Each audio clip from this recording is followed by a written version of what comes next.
We know from our history, our economy does not grow from the top down. It grows from the middle up. It grows from a rising, thriving middle class. It grows when we got ladders of opportunity for everybody, and every young person in America is feeling hopeful and has a chance to do what they can with the God-given talents that they have. That's what we're fighting for.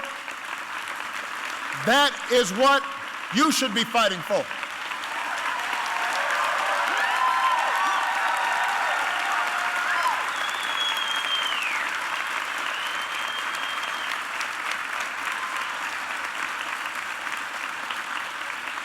And I will always look for ways to get Republicans and Democrats together in this effort. But I can't stand by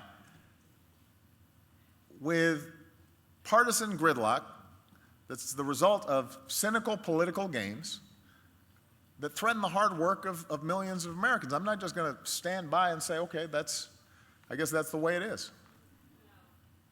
Whenever and wherever I have the power, the legal authority to help families like yours, even if Congress is not doing anything, I will take that opportunity. I will try to make something happen. And that's the reason why my administration has taken more than 40 different actions just this year to help working Americans. Because Congress won't.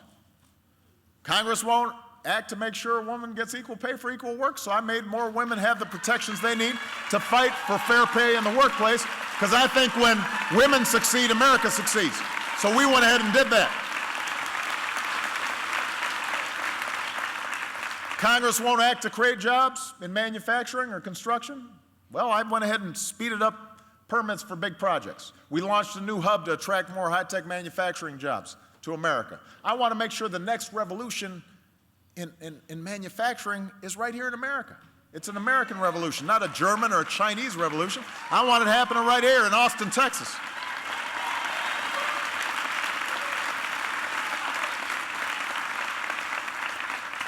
Congress so far hasn't acted to help more young people manage their student loan debt.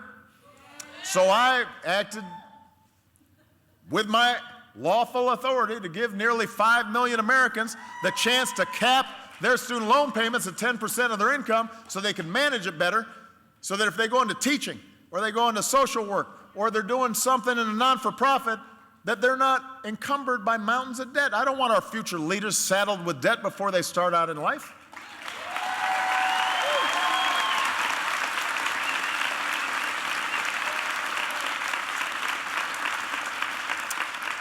And Republicans in Congress so far have refused to raise workers' wages with a higher minimum wage.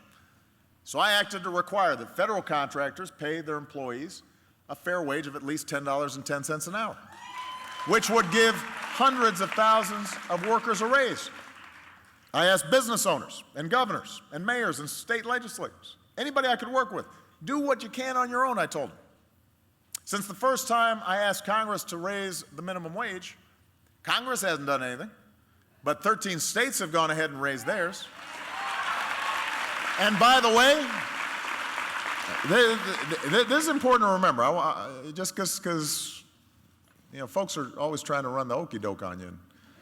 And the states that have increased their minimum wages this year have seen higher job growth than the states that have not increased their minimum wages.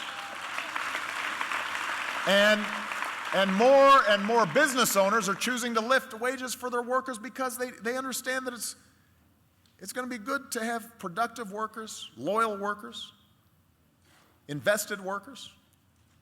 Just yesterday, before I came down to Texas, when I was in Denver, I met with Carolyn Reed. She owns 6 silver mine sub shops. She started her own business. She was working at UPS and decided she wanted to be a business owner. Got her first franchise, or her and her husband mortgaged their house. Eventually, they got an SBA loan. Now she's got 6 stores, a wonderful woman. And today, she decided to raise her hourly employees' wages to a minimum of $10.10 an hour. She just went ahead and did it on her own because she realized that she'll have less turnover and she's going to have more productive workers. As long as Congress will not increase wages for workers, I will go and talk to every business in America if I have to. There's no denying a simple truth. America deserves a raise, and if you work full-time in this country, you shouldn't live in poverty. That's something that we all believe.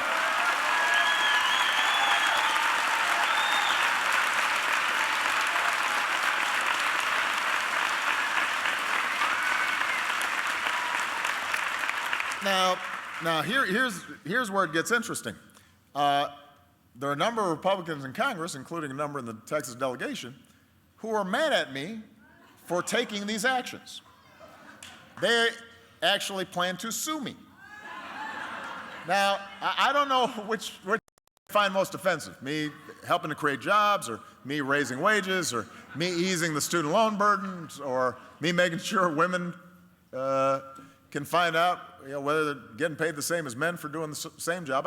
I don't know which of these actions really bug them. The truth is, even with all the actions I've taken this year, I'm issuing executive orders at the lowest rate in more than 100 years. So it's not clear how it is that Republicans didn't seem to mind when President Bush took more executive actions than I did. Maybe it's just me they don't like. I don't know. Maybe there's some principle out there that I haven't discerned, that I haven't figured out. You hear some of them. They're like, sue them, impeach them. Really? Really? For what? You're going to sue me for doing my job? Okay. I mean, think about that. You're going to use taxpayer money to sue me for doing my job while you don't do your job.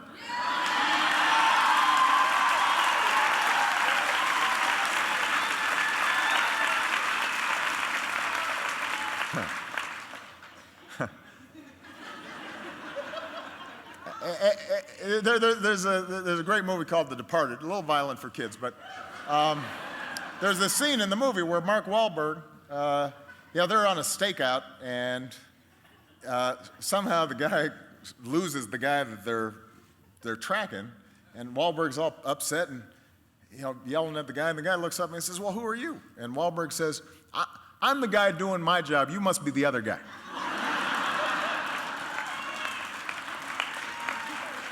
Sometimes I feel like saying to these guys, "I'm the guy doing my job. You must be the other guy."